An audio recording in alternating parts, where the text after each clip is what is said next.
Assalamualaikum dan salam sejahtera. Cubaan sekumpulan suspek kes samun melarikan diri daripada pihak polis bukan sahaja gagal, malah turut tercedera ketika cuba membuat terjunan dari Jejambat, Lebuh Raya. Sebelum itu, unit peronda MPV, Ibu Pejabat Polis Daerah Iskandar Puteri bersama beberapa pasukan bantuan turut mengejar suspek sejauh 10 km. Perinciannya di Johor Bahru, Johor.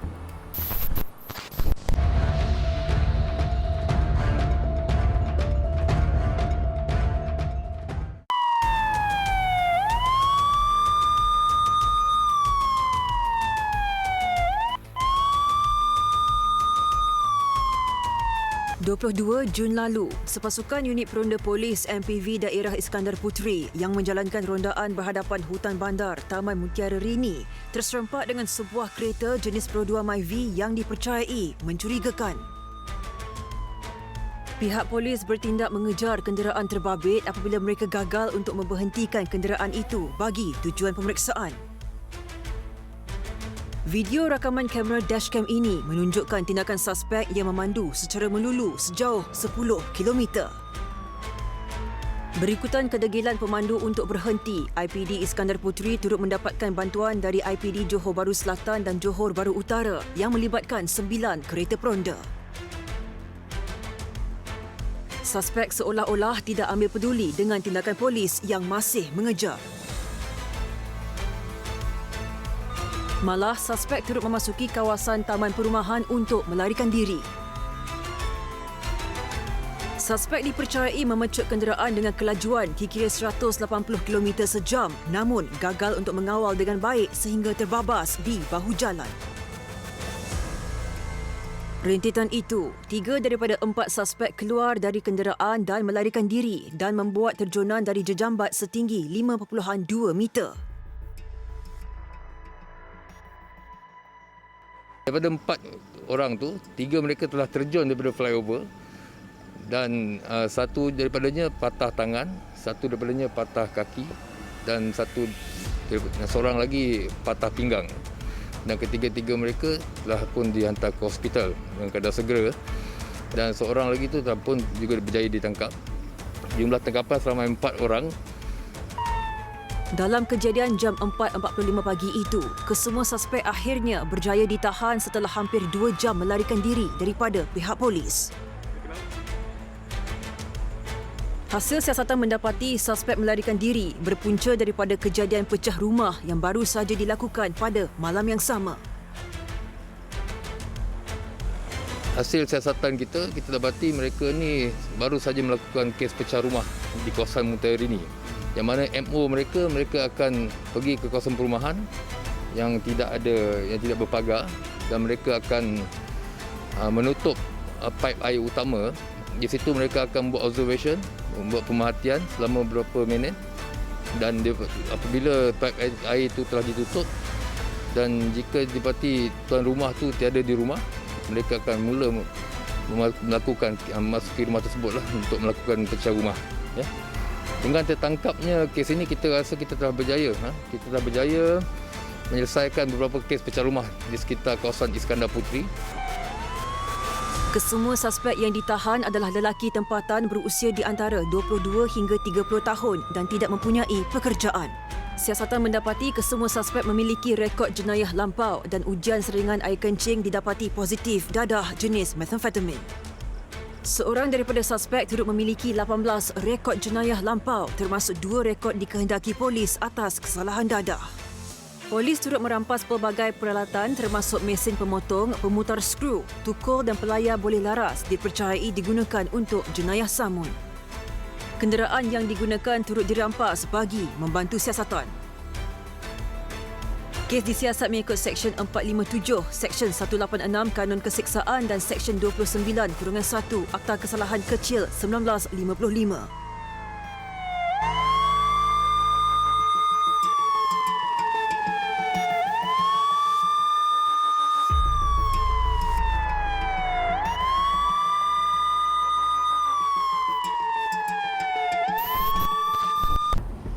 Kawalan sempadan perairan Malaysia diperketatkan bagi menghalang sindiket yang dipercayai menunggu masa untuk membawa masuk pelarian Rohingya.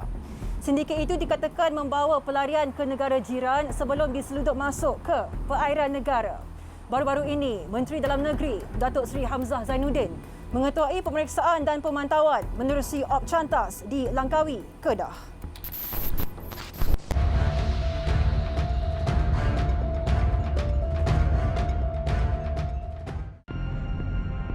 Masalah kemasukan pendatang asing tanpa izin parti masih berlanjutan sehingga kini. Semenjak Januari sehingga 18 Jun lalu, pihak berkuasa berjaya menahan seramai 8,015 parti di seluruh negara. Dianggarkan seramai 100,000 pelarian etnik Rohingya telah diusir keluar daripada memasuki perairan Malaysia. Baru-baru ini, pihak berkuasa berjaya mengesan sekumpulan pelarian Rohingya yang berada di negara jiran dan dipercayai sedang menunggu masa yang sesuai untuk memasuki negara ini. Hasil risikan mendapati pelarian terbabit akan diseludup oleh anggota sindiket dengan membawa masuk 2 atau 3 orang secara berperingkat menggunakan bot. Anggota sindiket berkenaan dipercayai membabitkan rangkaian antara Myanmar, Indonesia dan Malaysia.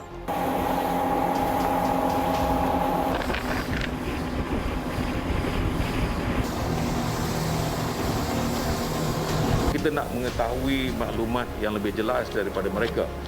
Kita telah pun dapat information daripada Jabatan Immigration kerana kita nak tahu juga. Kadang-kadang daripada mereka itulah yang kita tahu siapa sindiket yang sebenarnya yang membawa lebih ramai orang-orang daripada luar untuk masuk dalam negara kita. Sama ada ianya Rohingya, sama ada ianya Bangladesh, sama ada ianya daripada Thailand. Kerana aktiviti pemandangan manusia ini berlaku begitu berleluasa sangat, terutamanya dalam Pulau Langkawi ini. Maka sebab itu kita sedang melakukan sesuatu yang lebih tegas melalui agensi-agensi Kementerian Dalam Negeri. Menurut Datuk Seri Hamzah Zainuddin, sindiket akan membawa pelarian ke Indonesia terlebih dahulu sebelum memasuki Malaysia menerusi perairan negara. Sindiket hanya menggunakan bot kecil bagi mengelak dari dikesan pihak berkuasa. Anggota sindiket di negara ini pula akan menunggu pelarian terbabit di lokasi tertentu di seluruh negara. 22 Jun lalu, Menteri Dalam Negeri telah mengetuai Op Cantas yang digerakkan Polis Diraja Malaysia, Jabatan Imigresen Malaysia dan Agensi Penguasaan Maritim Malaysia bagi memantau kegiatan parti di Kampung Triang, Langkawi. Operasi ini berjaya menahan 13 orang parti Rohingya. Tak ada Bangladesh ada? buat langkah buat sana buat hadir tengah ke Tanjung. Berapa lama yang sini? Yang sini Langkawi Langkawi. Yang jadi masalahnya, saya takut orang kita pun sama. Bawa bot fitnah tiap masuk bot yang dia kata. Penduduk tempatan terutama nelayan dipercayai menjadi tali barut kepada sindiket penyeludupan parti di Pulau Langkawi. Perbuatan itu dikesan hasil risikan yang dilakukan pihak berkuasa susulan beberapa cubaan kemasukan parti ke pulau berkenaan sebelum ini. Pagi kadang-kadang kita hijau, dia balik lebih kurang dalam 10 nilai berapa kan? Kopi sampai sepadan di Indonesia? Tak ada. Kita sebab pada Langkawi dah 3 batu lagi. Tapi sebenarnya apa yang kita mahu kepada mereka adalah untuk mereka menyedari hakikatnya bahawa ada di kalangan mereka ini yang melakukan jenayah yang sepatutnya tidak dilakukan oleh rakyat Malaysia. Kita dapat maklum ada mereka yang bekerjasama dengan sindiket yang telah pun membawa orang masuk melalui bot-bot nelayan di tengah-tengah laut. Itu adalah risikan yang kita terima. Menurut Ketua Polis Kedah, Datuk Kamarul Zaman Mamat, pihak PDRM dan beberapa agensi lain akan melakukan pelbagai penguatkuasaan bagi mengawal pergerakan parti di negara ini. Terutamanya di Pulau Langkawi yang mempunyai pulau-pulau kecil yang membolehkan sindiket penyeludupan ini meloloskan diri. Bahagian tugas sudah diberikan antara Marine, PMN, TLDM dan sebagainya. Dan kita ada 3 atau 4 layer untuk tembus untuk mereka menembusi ke negara dalam ke perairan kita. Saya rasa dengan kekuatan dan keseriusan semua elemen yang ada dalam di benteng kita ni, saya rasa mereka tidak akan lepas. Seramai 4,877 ditahan menerusi operasi, manakala 3,138 ditahan di pintu masuk dan diserahkan ke Jabatan Imigresen Malaysia. Warga Indonesia adalah yang paling ramai ditahan setakat ini, iaitu seramai 2,101 orang dan diikuti beberapa negara Asia yang lain.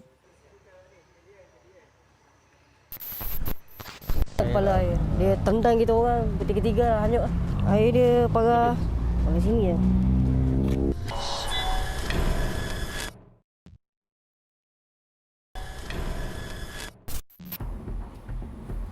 Cubaan seorang lelaki memecah mesin ATM menggunakan absorber kenderaan gagal apabila polis berjaya menahan suspek di lokasi kejadian. Ikuti perinciannya dalam rangkuman kejadian jenayah Seminggu 999.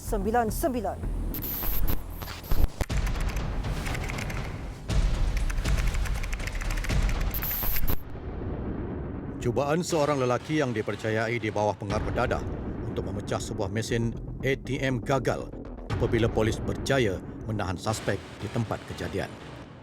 Menurut Ketua Polis Daerah Barat Daya, Superintenden Kamarul Rizal Jenal, suspek menggunakan absorber kenderaan sebagai senjata untuk memecahkan mesin ATM tersebut. Pihak polis yang menerima panggilan pada jam 10 malam bergegas ke lokasi kejadian dan mendapati suspek sedang cuba memecahkan peti besi sebuah mesin ATM. Siasatan awal mendapati suspek yang berasal dari Georgetown menaiki bas seorang diri ke balik pulau sebelum melakukan jenayah tersebut. 13 jemaah masjid di kompaun RM1,500 selepas menunaikan solat Jumaat melebihi kapasiti yang dibenarkan oleh Majlis Agama Islam Negeri Kedah serta gagal mematuhi SOP di sebuah masjid di Kuala Kedah. Pihak pengurusan masjid turut dikenakan kompaun sebanyak RM10,000. Menurut Ketua Polis Daerah Kota Star, ACP Ahmad Syukri Mat Akhir, ketika pihak polis tiba di lokasi, seramai 34 jemaah baru selesai menjalankan solat Jumaat. Seramai 13 jemaah di kompaun dan selebihnya dilepaskan atas alasan munasabah. Kompaun dikeluarkan di atas Seksyen 11-3 Peraturan Pengawalan Penyakit Berjangkit 1988. Pihak polis berjaya menumpaskan sindiket penyeludupan rokok dengan menggunakan jalan laut selepas berhasil merampas rokok berjumlah hampir RM14 juta dalam op kontraban di Tasik Kelugur, Pulau Pinang. Menurut Pengarah Jabatan Keselamatan Dalam Negeri dan Ketenteraman Awam Bukit Aman, Datuk Zainal Abidin Kasim, dalam operasi itu 5 warga tempatan ditangkap di sebuah gudang dan stor berlainan. Risikan selama 5 bulan mendapati sindiket menjadikan gudang dan stor berkenaan sebagai transit sebelum bekalan rokok diedar di zon utara, pantai timur serta Lembah Kelang.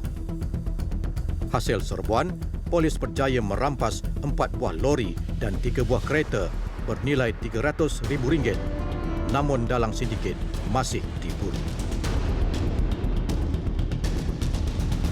Mencuri gambar dan identiti dari Facebook dan membeli MyCard palsu sebelum menjalankan kegiatan penipuan dalam talian merupakan taktik licik seorang lelaki berusia 35 tahun yang merupakan graduan dari luar negara. Suspek yang bergiat aktif dalam jenayah penipuan ini mengaku telah melakukannya sejak tahun 2018 dan menipu lebih 40 peniaga pelbagai barangan yang menyebabkan kerugian hampir RM80,000.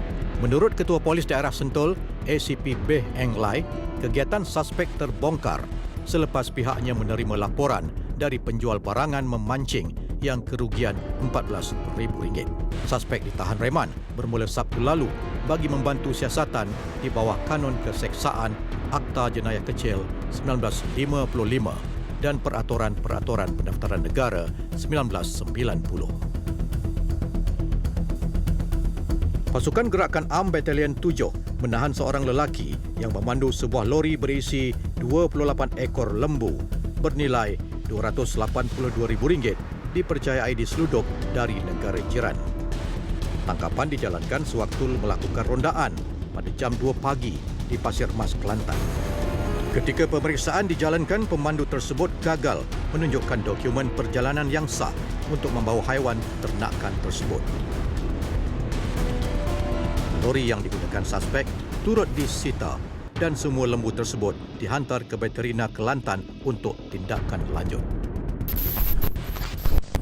Hasrat seorang penghantar barangan untuk menyelamatkan kanak-kanak yang dihanyutkan arus deras dalam longkang besar tidak kesampaian, malah turut lemas dalam tragedi berkenaan.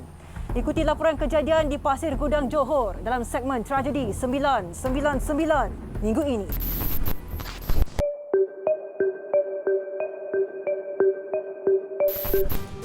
Kejadian berlaku ketika dua remaja bermain di lokasi berkenaan sebelum seorang daripadanya tergelincir di longkang berhampiran di flat Taman Cendana, Pasir Gudang, Ahad lalu. Rakan mangsa yang berusia 13 tahun hanya mampu menjerit meminta tolong sebaik sahaja menyedari rakannya tergelincir. Lepas kita jerit panggil abang ni, tolong cik, tolong. Lepas tu, dua orang abang nyaluri arwah abang tu datang nak tolong. Masa awak takut tak masa tu? Awak ikut kat tepi? Saya ikut je lagi. Lepas tu jerit panggilan abang ni? Lepas tu sampai kat mana awak ikut? Sampai bawah. Sampai yang dekat nak sebelah masjid tu kita dah tak nampak dia. So, awak nangis sampai tu takut? Menangis je. Memang kau? Tu kawan baik kita memang selalu. Kita main dengan dia. Seorang penduduk yang tinggal berhampiran terdengar jeritan meminta tolong dan bergegas ke tempat kejadian untuk memberikan bantuan namun gagal. Saya turun dekat depan sana. Belah sana. Nak jumpa arwah tu dia baru balik. Kebetulan lalu? Dia baru balik dengan kereta. Dia bawa kereta, dia baru balik sampai dekat rumah dia lah. Kat nak masuk simpang tu, saya pun nampak dia je. Tu. Saya jerit. Lepas tu dia keluar, kenapa bang? Saya cakap, ada budak lemas. Budak lemas. Dia pun terkejut. Saya pun pergi dengan dia, sama-sama dengan dia lah. Terkejut sekali? Terkejut sekali. Saya terkejut masa tu air tengah pagi ni. Saya sempat lagi bertahan ni. Lagi budak tu lepas, air daripada atas dia terkejut gini kan. Air tu deras bawa. Macam kepala air tu kan? Kepala air. Dia tendang kita orang. Ketiga-tiga lah hanyut. Air dia parah. Dari sini ya. Dianggap wira, seorang lagi mangsa Muhammad Ashraf Muhammad Hisham Tan, 32 tahun, ditemukan lemas kira-kira sejam selepas terjun ke dalam longkang untuk menyelamatkan remaja lelaki terbabit. Pihak polis menerima panggilan pada jam 4.15 petang dengan bantuan pihak bomba serta penduduk. Mayat mangsa ditemui jam 5.30 petang. Kita mendapati sebenarnya ada 3 orang yang jatuh, tetapi satu yang jatuh ni telah berjaya menyelamatkan diri dan dalam keadaan yang selamat. Jadi dalam kes ini hanya 2 mangsa yang telah meninggal dunia. Allahyarham Muhammad Ashraf meninggalkan seorang balu dan 4 orang anak berusia di antara 4 bulan hingga 5 tahun. Isteri mangsa, Nur Farah Atikah Muhammad Hassan, menceritakan kembali kejadian yang meragut nyawa suaminya. Dia pun terbagi semua kunci kereta, dia bagi post bag dia kat saya, terus dia berlari untuk selamatkan budak tu. Dah tak fikir apa, berserah barang? Semua diserahkan barang kat saya. Memang pada dia memang tak ada apa. Jadi saya nampak lah bila dia hanyut tu di bawah arus tu, memang saya nampak. Memang arus tu terlalu kuat. Tapi waktu dia dihanyutkan dengan arwah budak tu memang jelas kat mata saya. Saya jerit, saya sambil arwah dia hanyut, saya macam orang cakap bersebelah tau. Mayat dia hanyut, saya lari. Saya ikut. Saya panggil dia. Tapi mungkin satu arus saya tu kuat kan. Jadi dia tak dengar tau panggilan saya. Betul apa yang arwah nak. Dia cakap dengan saya. Dia berbakti dengan orang kan? Satu hari nanti orang akan kenal dia. Tapi orang kenal dia dah tak ada. Dia tak dapat tengok semua ni. Video tu lah video terakhir dia main dengan anak dia yang baby tu. Memang saya rasa memang kehilangan tu memang terasa sangat-sangat lah. Yang anak saya nombor 3 tu dia akan cakap, kenapa Abi tidur? Kenapa Abi tidur? Jadi saya macam tak tahu apa saya nak balas jawapan dekat anak tau. Menurut pihak polis, kedua-dua mayat ditemui hampir 1 kilometer dari tempat mangsa tergelincir. Dalam kes ini saya dapati bahawa usaha yang dibuat oleh orang awam yang cuba menolong mangsa kanak-kanak yang jatuh dalam longkang ini adalah satu usaha yang baik dan terpuji dan berakhir dengan tragedi, merupakan satu yang sangat sedih pada kita. Pada saya, ia adalah seorang wira yang sebenarnya.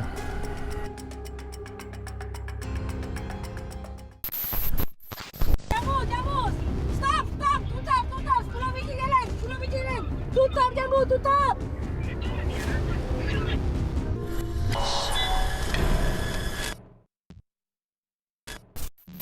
Menjadikan lebuh raya sebagai litar haram dan tidak mempedulikan Perintah Kawalan Pergerakan PKP.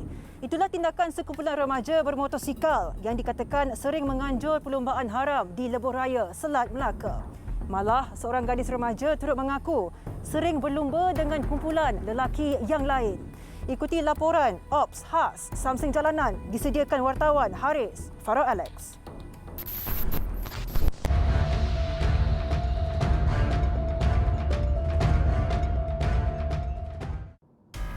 Pasukan polis dari Jabatan Siasatan dan Penguatkuasaan Trafik Bukit Aman baru-baru ini melakukan pemantauan di lebuh raya Selat Kelang Utara bagi mengekang aktiviti Samseng Jalanan.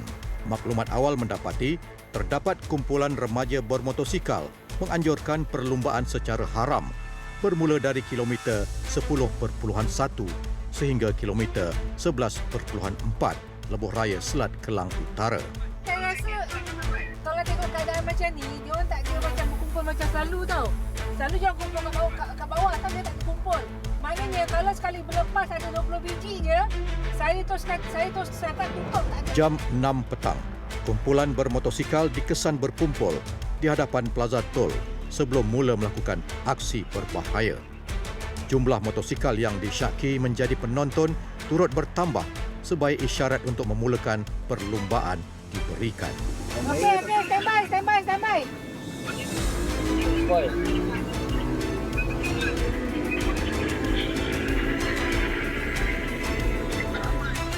Seramai 3 pegawai dan 51 anggota JSPT Bukit Aman dibantu 3 anggota trafik IPD Kelang Utara telah bersedia untuk menutup setiap laluan bagi mengelak mereka memboloskan diri. Okey, standby. Jamu, standby. Ini macam ramai sikit. Setting ni. 10 biji dia ni. Dekat 10 ada. Okey, puan. Okey, jamu. Stop. Tutup. 10 biji jalan. Tutup jamu. Tutup.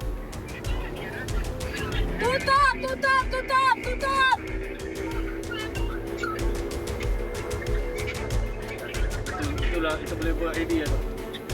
Semua tutup. Semua tutup.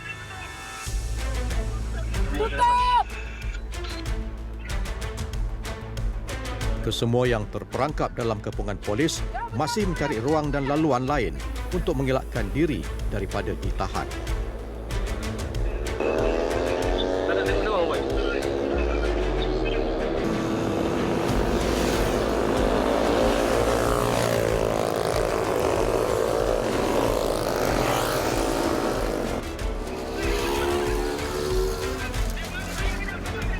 Berhenti.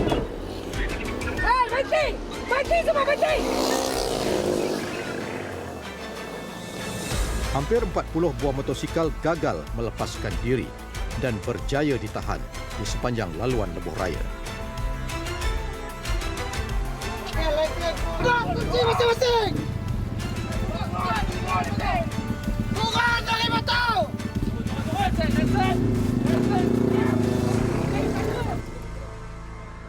Kesemua yang ditahan diarahkan berkumpul di Plaza Tol Lebuh Raya Selat Kelang Utara untuk pemeriksaan kenderaan dan dokumen pengenalan diri.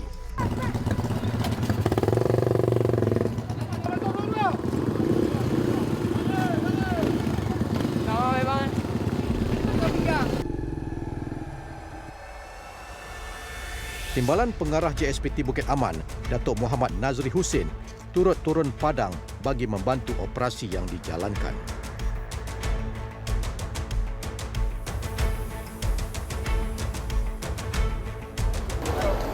Tahu tak kalau kita tuduh bawah Seksyen 42 boleh dipenjara? Tahu tak? Boleh dipenjara.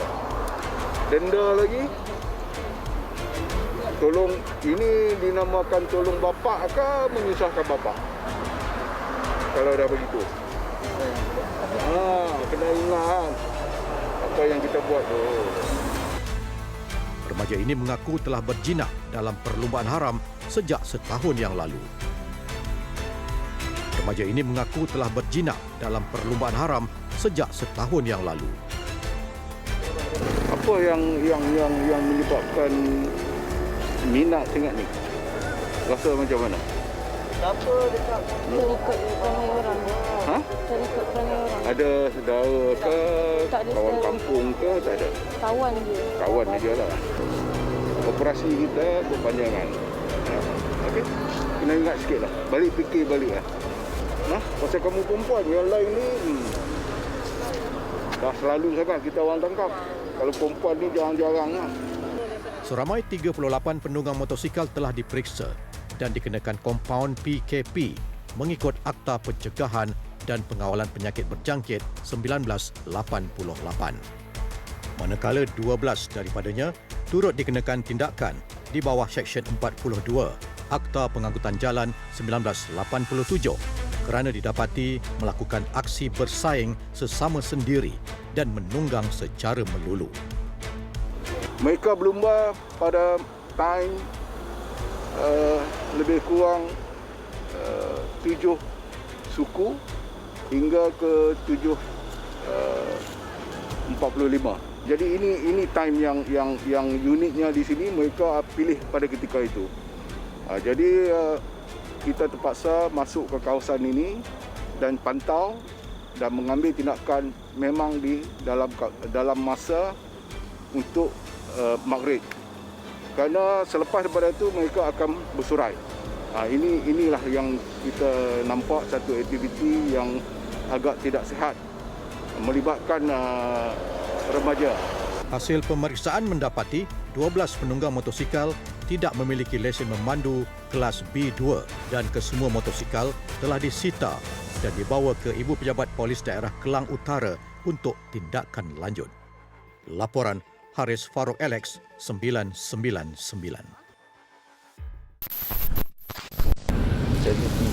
Tertidur. Patut senang, mesti kan. Salah saya. Kan.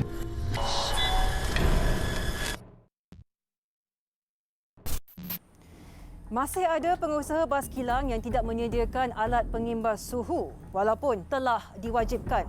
Baru-baru ini, 22 kompaun berjumlah RM68,000 telah pun dikeluarkan di bawah Ops Pematuhan SOP Kenderaan Perkhidmatan Awam di Pulau Pinang.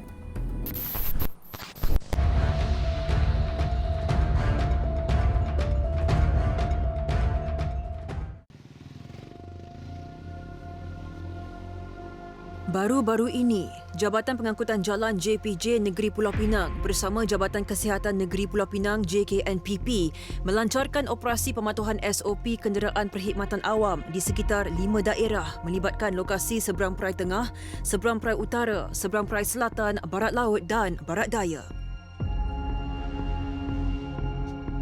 Matlamat operasi adalah untuk memastikan kenderaan kilang dan pekerja mematuhi SOP yang ditetapkan bagi menghindari jangkitan wabak COVID-19. Operasi yang melibatkan 44 anggota JPJ dan 27 anggota JKNPP ini diketuai Pengarah JPJ Pulau Pinang Adnan Mat Isa dan Ketua Cawangan Inspektorat dan Perundangan JKNPP Ong Angguan.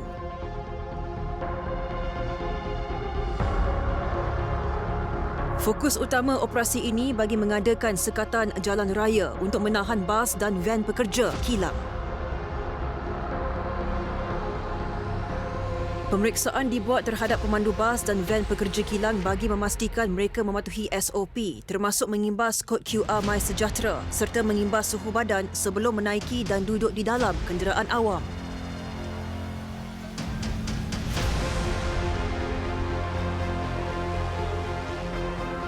Menurut Adnan Mat Isa, ramai pemandu dan pekerja kilang gagal mengimbas kod QR MySejahtera ketika menaiki kenderaan awam itu untuk ke tempat kerja mahupun pulang ke rumah masing-masing.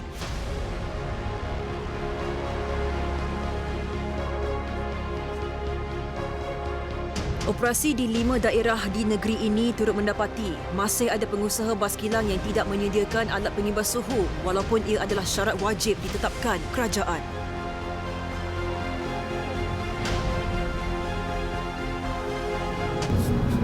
Cakap apa tadi? Tak scan? Tertidur. Tertidur. Patutnya naik dulu scan. Tahu salah saya. Yang naik kan proses dia punya dah dua bagan scan. Dah. Sama kan saya tak kaya. Tapi ini sampai kali buat kalau tak buat memang biasa hari-hari gitu lah. Kan? Boleh lebih kau. Kalau cek yang kau punya ni mesti ada rekod data kau tak scan. Ada yang ni ya, tapi macam ni juga lah. Kan dia ada rekod tu hari-hari kalau kita kerja, dia ada rekod kita scan. Kalau mungkin ada, kalau kita cek mungkin ada hari yang scan, ada hari yang tak scan. Okey. Sebab apa tak scan? Oh ni ngantuk. Ha? Hang baru masuk kerja tak ngantuk.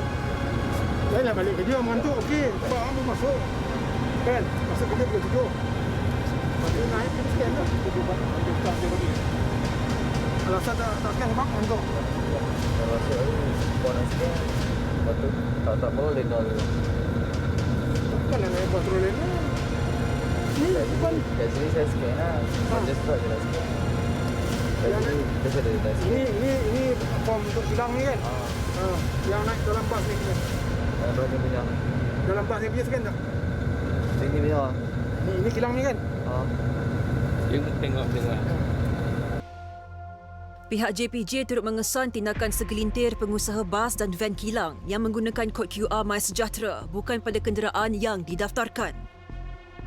Hasil pemeriksaan mendapati nombor pendaftaran kenderaan dengan nombor pendaftaran kenderaan di dalam kod QR berlainan dan sekaligus menyukarkan pihak Kementerian Kesihatan untuk mengesan kontak rapat sekiranya berlaku jangkitan. Dalam operasi terbabit, sebanyak 60 bas dan van pekerja kilang diperiksa. 13 daripadanya dikenakan tindakan mengikut Akta 342 atas kesalahan tidak mematuhi SOP yang ditetapkan.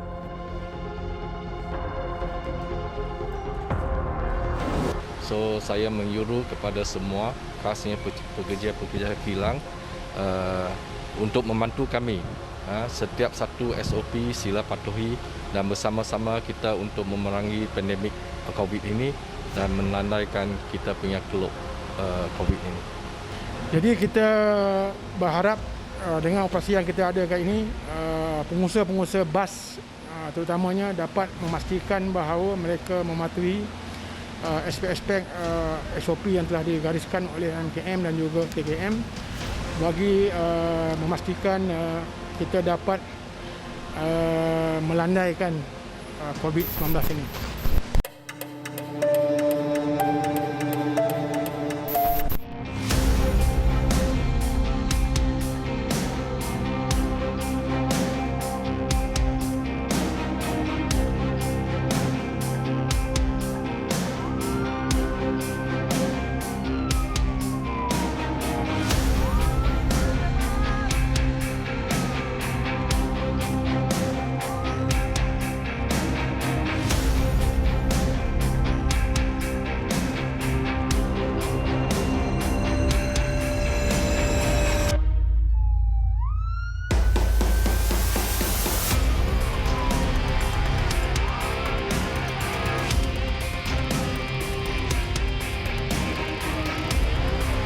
Baru-baru ini, gelar sebuah rakaman memaparkan kereta peronda polis mengejar sebuah kereta di kawasan Penaga, Kepala Batas, Pulau Pinang. Kejadian dikatakan berlaku bila kereta peronda polis menjalankan rodaan cegah jenayah di Zon 3 Kepala Batas sebelum menemui seorang pemandu bersama rakannya dalam keadaan mencurigakan. Susulan itu, 3 MPV lain turut memberikan bantuan ketika suspek dikejar dari Jalan Bakau Tua melalui Jalan Rantau Panjang dan polis berjaya menahan kenderaan terbabit di Kota Aur, Kepala Batas, Pulau Pinang. Masa kejadian tu nampak ada dia lalu ni. Memang bila jalan lintas di sini takutlah bila orang dalam keadaan ni dia laju, takut langgar orang berisiko tinggi ya, bahaya. Perasaan takutlah dan kita fikir apa yang akan jadi ni? Jadi apa? Tak tahu. Kes apa kita tak tahu. Tapi duk fikir polis ligan mesti kereta tu ada buat salah. Nasihat saya bila ada anggota polis ni depa ada buat aja. Bila depa ligan tu tindakan kita kena berhentilah. Mesti ada sebab yang polis ligan. Mesti ada sebab dia. Saya masa tu di rumah duk tengah santai-santai belakang rumah dengan family. Lepas tu dengar bunyi kenderaan polis. Tengok ada sebuah kenderaan yang mengejar suspek apa tahu, kita pun tak tahu. Lepas tu kita pergi depan, tengok dah lintas masuk atas jalan ban. Kita pun patah balik pergi belakang, kita buat satu rakaman video tu lah. Yang tengok polis dengan mengejar suspek tu. Yang tu lah yang kita pun tak tahu suspek tu daripada mana. Sebab kita tak pasang muka. Kalau polis minta kita berhenti, kita kena bagi jasama lah. Walaupun kita buat jahat silap macam mana pun kita kena berhenti lah. Salah kita. Nasihat kita semua kira satu lah, kita jaga diri kita, jangan terlibat dengan dadah. Yang tu dadah ni musuh negara. Susulan itu, baru 999 mendapatkan perincian kes daripada Ketua Polis Daerah Seberang Perai Utara, ACP Nurzaini Muhammad Noor. Dan selepas berjaya menahan kesan tersebut, salah seorang daripada lelaki Melayu berkenaan telah berjaya meloloskan diri dan hasil pemeriksaan daripada lelaki yang berjaya ditangkap, kita telah menjumpai satu tube straw dipercayai dadah jenis heroin dan satu tube straw dipercayai dadah jenis meth. Hasil semakan juga kami dapati bahawa lelaki Melayu yang kita tangkap berumur 47 tahun itu mempunyai beberapa rekod jenayah lampau, membabitkan kes-kes jenayah dan juga narkotik. Lelaki yang ditangkap kemudian telah dibawa balik ke IPS Seberang Perai Utara bersama kenderaan yang digunakan untuk siasatan lanjut. Hasil ujian awal saringan air kencing juga dapati suspek yang kita tangkap itu positif dadah iaitu jenis meth dan MOP. Manakala lelaki yang berjaya meloloskan diri kita telah kenal pasti dan sekarang dalam usaha untuk pengesahan juga kita dapati bahawa suspek yang melarikan diri itu mempunyai beberapa rekod lampau iaitu jenis kes-kes dadah. Jadi suspek telah ditahan di bawah seksyen diriman di bawah seksyen 127 di bawah untuk siasatan lanjut selama seminggu dan kes disiasat di bawah seksyen 12.2 dan juga 15.1 tentang langkah berbahaya. So dalam kes ni kita menasihatkan kepada masyarakat supaya dalam apa keadaan sekalipun apabila pihak polis mengarahkan supaya berhenti untuk dibuat pemeriksaan, saya harap masyarakat tak perlu takut kecualilah kepada mereka-mereka yang mungkin melakukan kesalahan itu yang menyebabkan mereka melarikan diri. Kejar mengejar ini sudah tentunya membahayakan orang-orang awam yang lain. Jadi saya pun kerjasamalah masyarakat agar hindarilah ataupun kalau pihak polis mengarahkan supaya berhenti dan polis hanya menjalankan tugas kita, menjalankan amanah dan tanggungjawab kita untuk mengekalkan keselamatan dan ketenteraman awak di negara ini. Menurut Ketua Polis Daerah Seberang Perai Utara, ACP Nurzaini Muhammad Noor, kes masih dalam siasatan. Setiap laporan yang kami sediakan adalah demi kebaikan anda. Jangan lupa untuk terus menyalurkan maklumat berkenaan kegiatan jenayah kepada pihak berkuasa. Dengan itu, sekian sahaja daripada kami. Assalamualaikum dan selamat malam. Ingat, jenayah membawa padah.